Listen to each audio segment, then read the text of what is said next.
Hi guys, it's another episode under Tubonge the show, and this time round tuko Nephromed, tunaongea with the one and only Charlton Ogingo, your favorite optometrist. He's going to take us through the various crops of eye care. Atuongelesha kidogo, we get to learn about how to take care about our eyes, and how to do what, how to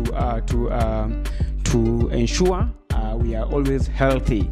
So just to go directly to the interview, Mr. Charlton, welcome to our show, Tubonge, Kenya. How are you feeling, bro?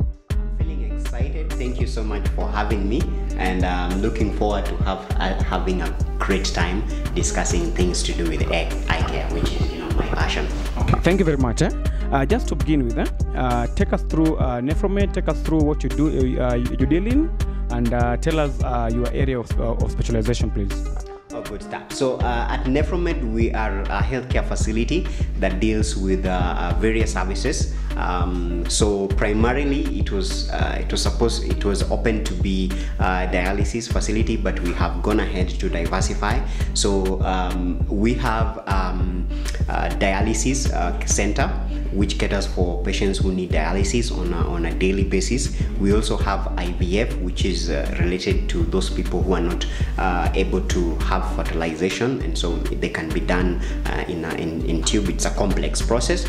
Then we also have chemotherapy for cancer patients, and we have a dental facility that is coming up, of course, plus the eye unit which we are in today. So yeah, this is where I work, and you guys are all welcome to partake of these services. Yeah. So just to begin with, this word can you say it properly, please? Optometry. You're not alone. So can you define it to us, please? So optometry is a healthcare profession that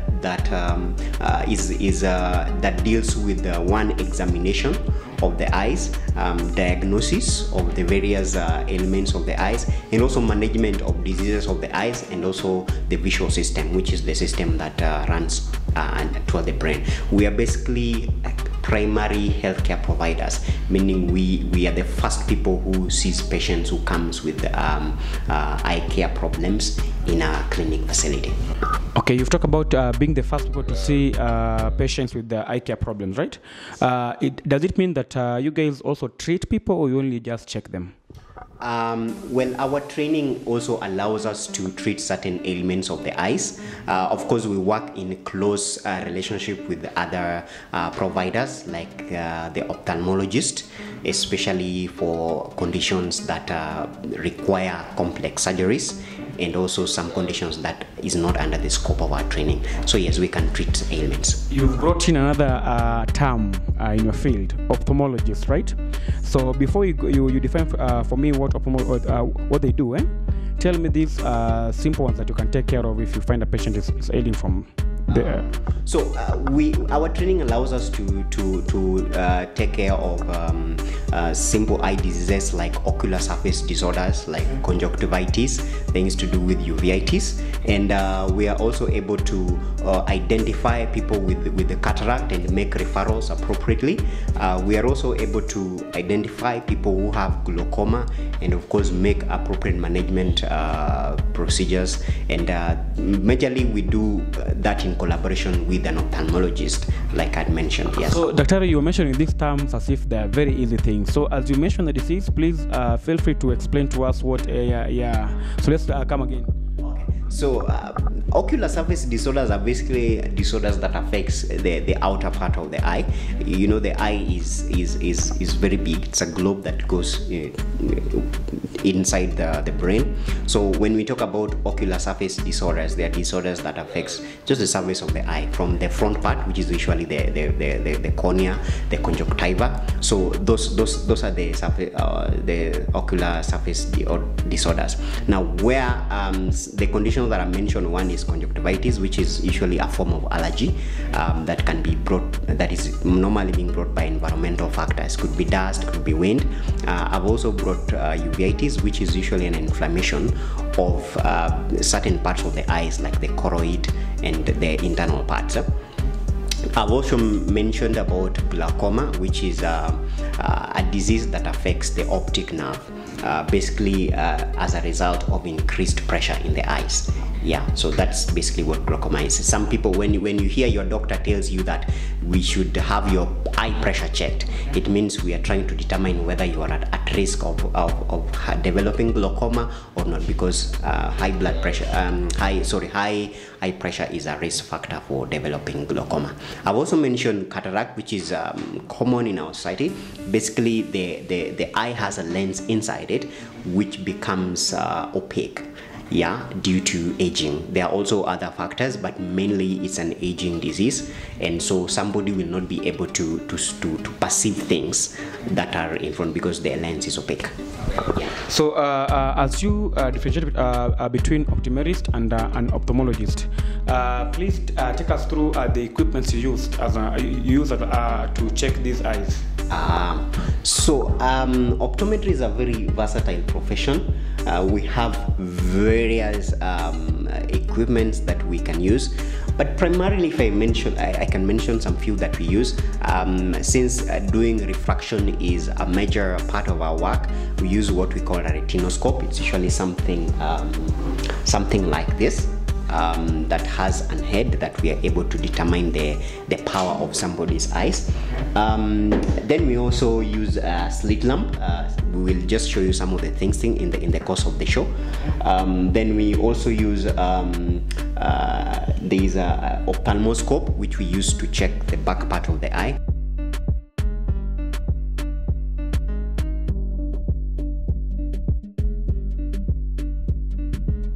We have this one is called a lensometer. Then we also have, when we are now checking the lenses, then we use the trial box. Then most of you have been to eye clinics and you're told to read some letters. It's called a Snellen's chart. It's the most basic test that we use to determine whether someone can see. It's called a Snellen's chart. Yeah. So there are various equipments that we use in our practice. Okay. Yeah. Now to the ophthalmologist. So an ophthalmologist is a medical doctor who has gone ahead to specialize in the eyes. So that means that after they have finished their medical school, they register for a master's of medicine in ophthalmology.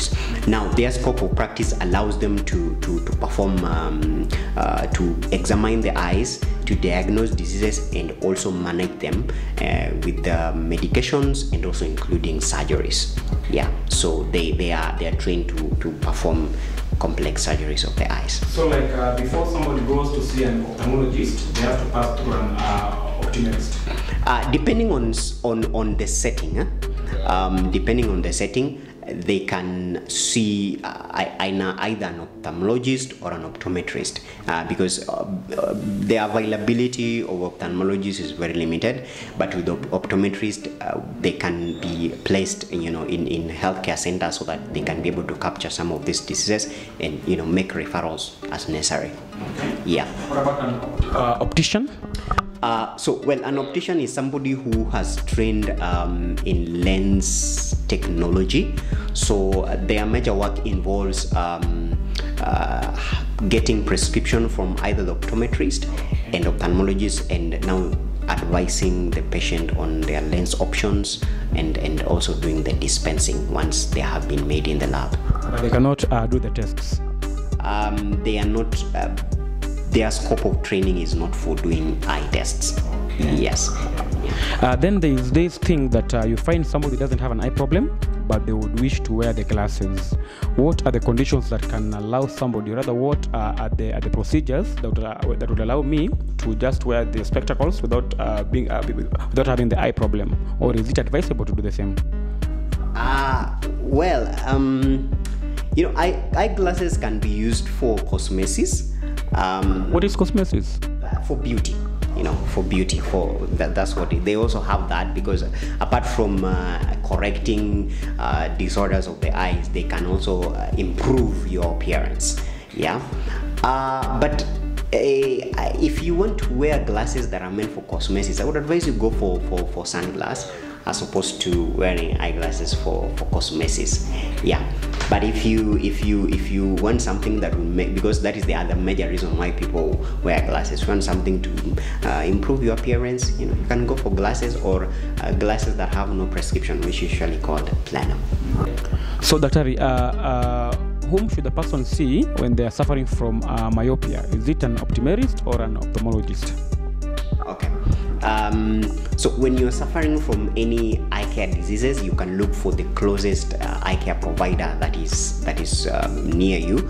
It can either be an optometrist or an ophthalmologist. Of course, if you go to an ophthalmologist and if you have a myopia, which is a refractive error, then your ophthalmologist will refer you back to the optometrist so that they do what we call refraction to determine what number that you're supposed to wear, and then of course they can refer you back to the ophthalmologist who can now advise for you to be dispensed for lenses. Or you can see your optometrist who will examine you, determine whether you have the myopia or not, or whether you have myopia is also called short-sighted, or you have hyperopia, which is called long-sighted, and then they can do the exam, the test, and then advise you whether you wear spectacles or on your own professional opinion, after how long should I go check my eye, have my eyes checked?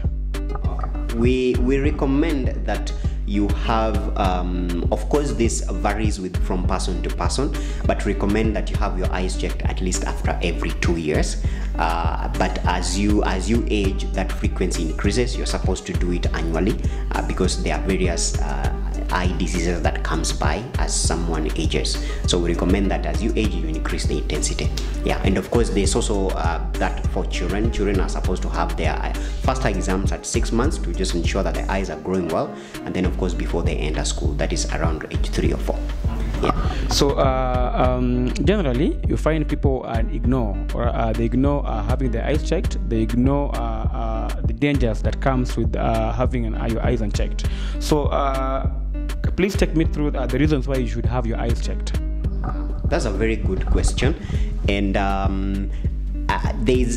most people have this mantra that, if it is not if there are no symptoms, you don't want to see any doctor. It's like your what do you call that? It's like a dental checkup. You usually don't go for dental checkup unless you have a toothache that you can't sleep.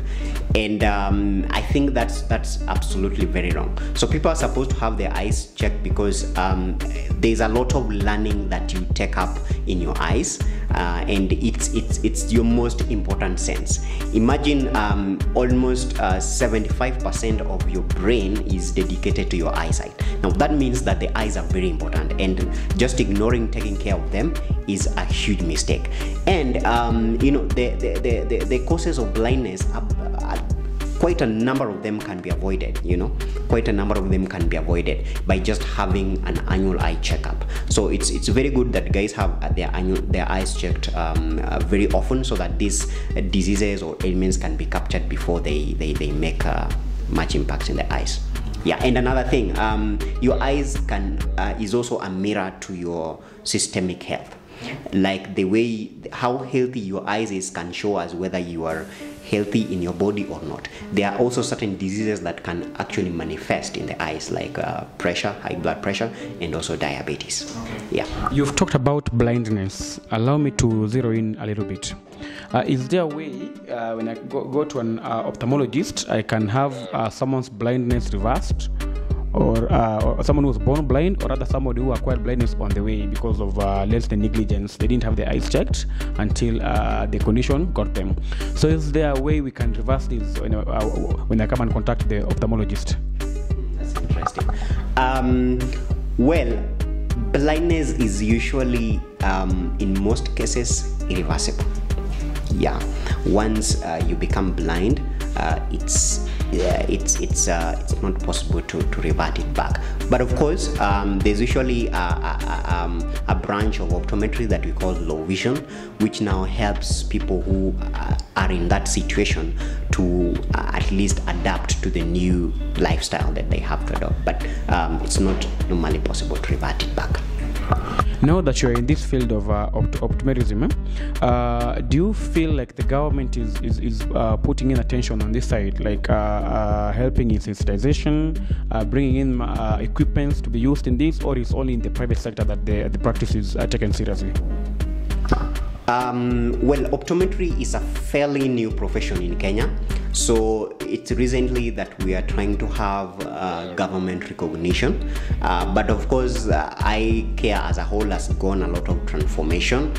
There have been partners that have come across to be able to boost up infrastructure in the medical care. So I can say we have made good strides, but we still have a long way to go, because currently optometrists are not deployed in public facility, which is where a majority of Kenyans go to seek their eye care services. So I think that is where we are going towards, to be able to have optometrists absorbed in the public sector, so that the citizens can get the much needed eye care.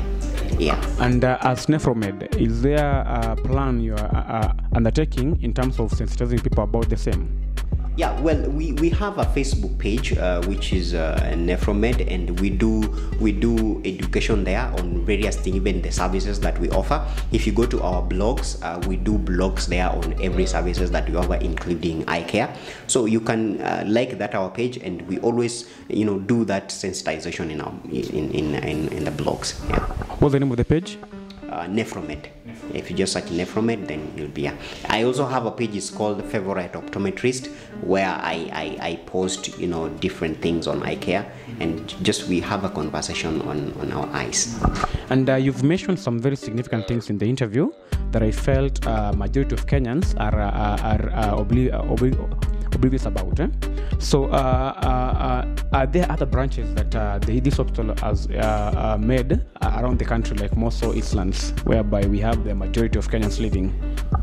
Currently we have a branch in Mombasa, and this one, so it's only 2 branches. The facility is around 3 years old, so we are looking forward to expand.